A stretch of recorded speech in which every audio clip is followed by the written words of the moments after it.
After an Egyptian died, they believed that they needed to undertake a perilous journey through the underworld. This journey was believed to be filled with obstacles and dangers, including monsters and malevolent spirits that could harm the soul. To successfully navigate this journey, the Egyptians believed that the deceased needed to be properly prepared and equipped with the necessary spells, amulets, and offerings. One of the most powerful items an Egyptian could be buried with was a scroll called the Book of the Dead. The Book of the Dead is a collection of magical spells that the dead person could say during their journey.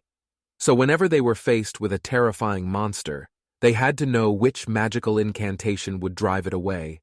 The name of each spell told you what it would do. Here are the names and powers of some of the spells. To banish the thieving crocodile. To drive away the snake in the realm of the dead.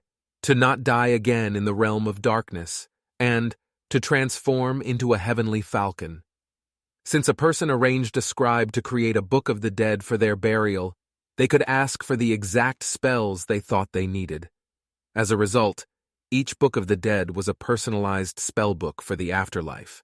Therefore, if the person had arranged the correct series of spells and said them at the right time, they made it through to the final stage, the Hall of Judgment. In this final great test, Anubis, god of the dead, would weigh the heart of the person on one side of a set of scales. On the other side of the scale was a feather. This was the feather of the goddess Ma'at.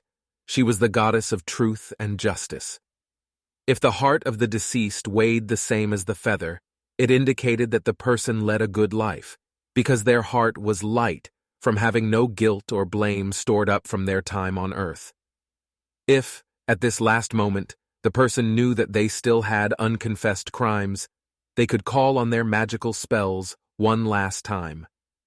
There was one incantation, called Spell 125, that would instantly make the heart light at exactly the right moment.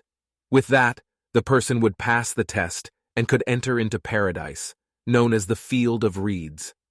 This was an idealized version of Egypt, with vast fields of wheat and a heavenly river Nile. Also, the dead person's family members, who had already passed on, were waiting to greet them.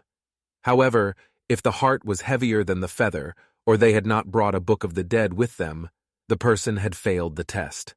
As punishment, their soul was eaten by the horrifying monster god called Ammit. This final beast was a combination of all of the animals the Egyptians feared the most: a lion, hippopotamus, and a crocodile. So, if you are an Egyptian preparing for the next world, make sure you have your Book of the Dead ready to go. You might need it.